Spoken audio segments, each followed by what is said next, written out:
Assalamualaikum warahmatullahi wabarakatuh. Alhamdulillah, ala ni'amillah wassalatu wassalamu ala rasulillah wala hawla wala quwata illa billah amma ba'da. Pemirsa Wisnu Media yang saya hormati, Alhamdulillah hari ini kita bertemu kembali dalam program Bisa, program unggulan yang diadakan oleh LDNU MU Cikandat. Kali ini kita masih dengan narasumber yang sama, yaitu Ustadz Ibnu Ulfan. Kita sapa beliau. Assalamualaikum warahmatullahi wabarakatuh. Ustadz. Waalaikumsalam warahmatullahi wabarakatuh. Bagaimana kabarnya Ustadz hari ini? Alhamdulillah masih dalam kondisi baik-baik saja. Ya. Begini Ustadz, ini kita masih meneruskan program di mana di dalamnya itu kita akan membahas berbagai persoalan-persoalan yang seringkali terjadi di masyarakat. Untuk kali ini itu ada pertanyaan yang mungkin sebelum dijelaskan lebih perinci tentang jawaban pertanyaan kami tadi, Ustadz bisa memberikan pencerahan atau penjelasan, di mana pertanyaannya tadi tentang zakat. Jadi sebelum saya utarakan, saya berikan pertanyaan yang dimaksud. Mungkin Ustadz bisa memberikan bagaimana zakat dalam fikih Islam itu bagaimana? Silakan Ustadz. Assalamualaikum warahmatullahi wabarakatuh. Terima kasih atas pertanyaan tadi, bahwa masalah zakat sendiri itu termasuk rukun Islam, di mana zakat itu ada dua macam. Ada kalanya zakat itu mal, sebagaimana zakat perdagangan, zakat emas, atau zakat hewan ternak atau yang lain. Ada kalanya zakat itu zakat fitrah. Nah, kita langsung mengkerucut ke masalah zakat fitrah. Ini kalau kita di Indonesia pada umumnya adalah bermadhab Syafi'i, maka yang dikeluarkan adalah makanan pokok, yaitu berupa beras. Kalau memang di daerah itu makanan pokoknya adalah beras. Ya. Kalau nanti mungkin di daerah yang lain, kalau daerah kita kan beras ya, ya. Kalau di daerah lain mungkin ada yang jagung atau ketela, ya itu berarti yang dizakatkan ya jagung atau ketela. Sesuai dengan makanan pokok daerah tersebut. Ya. Kita nggak bisa memaksakan kita di sini beras, tapi zakat yang kita keluarkan berupa jagung atau mungkin ketela, itu nggak bisa. Harus makanan kita sehari-hari, makanan pokoknya apa? Yang terlaku di daerah. Ya. Oke, ini seperti yang saya bilang tadi Ustaz ya, bahwa kita punya pertanyaan yang kebetulan juga zakatnya ini masalah zakat fitrah. Ada pertanyaan begini. Jadi ada di suatu daerah itu ada satu instansi, mungkin sekolahan gitu ya, kita sebut saja sekolahan. Sekolahan tersebut dengan niat yang baik sebenarnya ingin memberikan pengajaran kepada murid-muridnya, yang kemudian memberikan anjuran agar siswanya itu semuanya memberikan zakatnya di sekolahan tersebut. Kemudian oleh pihak sekolahan itu diterima, dan setelah itu dibagikan di sekelilingnya sekolahan itu.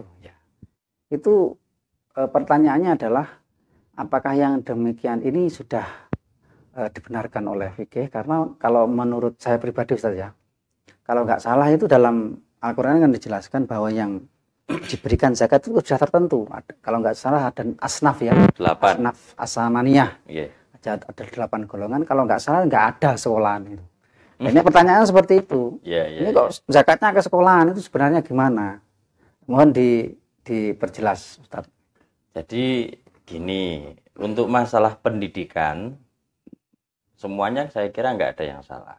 Cuman pendidikan ini harus dikawal dengan ilmu yang sesuai dengan syariat atau kaidah fikih.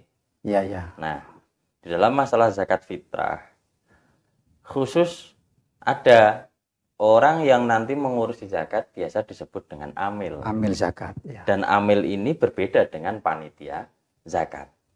Nah, perbedaannya adalah amil itu memang dia dapat SK dari pusat, sebagaimana Lazisnu, ada Basnas, Ya. atau mungkin badan lembaga yang lain yang memang dapat SK dari pusat. Kalau maksudnya pusat itu pemerintah begitu. Pemerintah.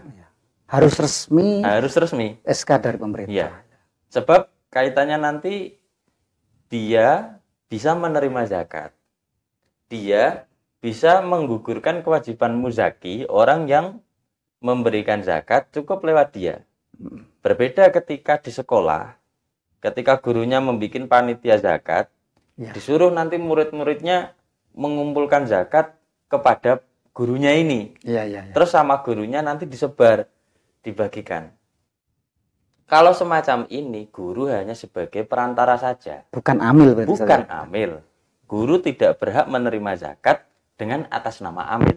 Iya, karena memang berarti yang di sekolah itu bukan dikatakan amil, tapi cuma panitia. Panitia zakat. Panitia pengumpul zakat. Panitia pengumpul zakat. Terus perbedaannya gini, ketika semisal saya muzaki, Anda amil. Mungkin dengan bahasa muzaki itu orang yang berzakat. Orang yang mengeluarkan zakat. Orang yang mengeluarkan zakat ini semisal saya. Nah, saya mau mengeluarkan zakat beras saya kumpulkan ke Anda yang sebagai amil. Maka kewajiban saya untuk mengeluarkan zakat itu sudah gugur.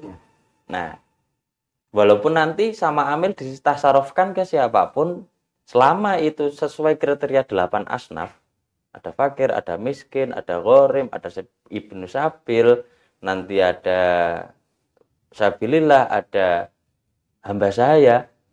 Nah, itu terserah amil.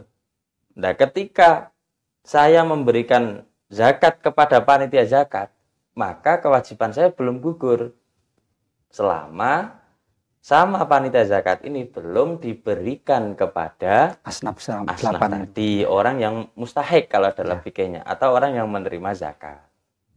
Jadi perbedaannya semacam itu. Kalau boleh saya simpulkan berarti begini saja. Nanti dikoreksi. Yeah. Jadi ada yang perlu diperhatikan oleh teman-teman atau guru-guru yang menginginkan mengumpulkan zakat di sekolahannya dengan niat untuk mendidik, dan itu baik, tidak ada salahnya. Tapi ada beberapa hal yang perlu dicatat. Yang pertama, bahwa ketika zakat siswa di sekolahan tersebut telah terkumpul di sekolahan, maka tidak otomatis kewajiban zakat itu terhapus, karena belum tersalurkan ke asnaf 8 itu ya. Terus maaf, ada tambahan. Kalau untuk panitia nanti harus disebutkan muzakinya siapa, gitu loh. Maksudnya bagaimana? Gini, semisal saya muzaki, saya orang yang memberikan zakat kepada Anda yang statusnya hanya panitia zakat, pengumpul zakat di musolam. Terus, maka ketika Anda mau memberikan zakat kepada mustahiknya, kepada calon penerima zakat, harus menyebutkan, Pak, ini zakat dari Bapak Fulan. Harus ada semacam itu. Sebab panitia zakat itu hanya wakil atau perantara. Jadi untuk masalah mendidik anak nanti harus diajarkan dulu. Ini zakat saya pasrahkan teng jenengan, makin jenengan atur nih, teng gene mustahik ini kalau bahasa Jawa. Atau bahasa Indonesia, ini zakat saya pasrahkan kepada Anda, nanti tolong berikan kepada mustahik atau orang yang menerima zakat. Sebab kalau nggak gini nanti rancau, panitia ini tidak mengatasnamakan ini zakat milik siapa, ini zakat milik siapa, malah zakatnya tidak sampai menggugurkan kewajiban saya sebagai muzaki. Malah seperti itu nanti. Makanya resikonya kayak gitu kalau bukan amil itu. Ya, berarti kalau boleh saya simpulkan, untuk teman-teman yang menzakatkan fitrahnya atau berzakat fitrah di sekolahan, atau guru-gurunya atau panitia yang ada di situ, ketika ada siswa mengumpulkan zakat ke sekolahan, dan sekolahan ketika mentasarufkan kepada orang yang diberikan zakat itu tidak sesuai dengan asnaf 8 itu, maka kewajiban zakat dari siswa tersebut belum gugur. Kecuali kalau nanti diberikan kepada amil, kepada amil, yaitu orang yang memang oleh pemerintah telah diberi SK berhak untuk menerima zakat dari orang yang berzakat tadi. Maka itu ketika sudah diterima oleh amil, maka siswa tadi sudah gugur kewajibannya. Itu perbedaannya di situ. Ya. Maka harus hati-hati untuk teman-teman yang mempunyai kebiasaan mengumpulkan siswa-siswa untuk berzakat di madrasah. Ketika Anda mengumpulkan zakat dari siswa-siswa Anda, pastikan ketika Anda menyalurkan zakatnya itu benar-benar sampai kepada 8 golongan yang memang wajib itu. Kalau tidak, maka Anda akan menanggung terhadap siswa-siswa Anda yang memang belum gugur kewajiban zakatnya. Seperti itu. Makanya sebagaimana kadang menjadi polemik dalam kehidupan tentang panitia zakat itu semacam itu. Yang saya khawatirkan, orang-orang di musola, sekolah, semisal yang panjenengan ceritakan tadi, dia kalau nggak paham tentang agama, maka akan mengatasnamakan sebagai amil. Gini loh, yang menjadi momok besar itu di sini. Akhirnya ketika dia jadi amil, dia akan menerima zakat, gitu loh, atas nama dia amil. Karena memang amil itu bagian dari asnaf 8. Iya, amil itu bagian golongan dari 8 yang berhak menerima zakat. Itu padahal itu bukan amil, tapi mereka sebenarnya panitia. Bukan, panitia nggak berhak menerima zakat. Ya, berarti secara ringkas saja amil dan panitia zakat itu beda. Dua hal yang berbeda. Seperti itu. Dan perbedaan itu juga merembet terhadap hukum. Tentunya ketika mereka itu menerima zakat.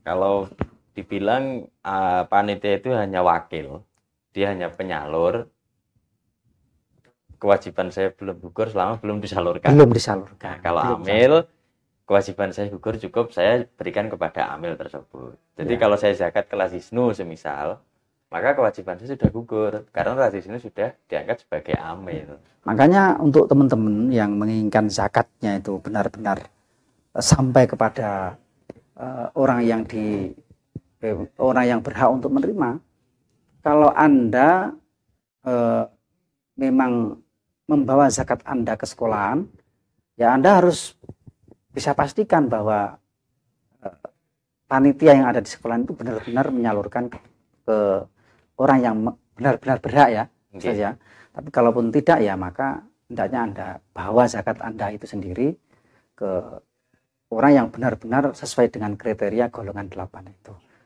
Pemirsa yang saya hormati, sangat menarik perbincangan kita kali ini, dan saya berharap teman-teman yang ada di rumah, teman-teman yang menonton program Bisa ini untuk memberikan komen ataupun pertanyaan-pertanyaan terkait hukum-hukum yang biasa terjadi, yang biasa kita hadapi di lingkungan kita ini. Pemirsa yang saya hormati, bahwa kehidupan kita itu tidak bisa lepas dari hukum-hukum syariat yang memang itu harus kita lakukan untuk keabsahan daripada ibadah kita kepada Allah Subhanahu wa taala. Sekian dari kami.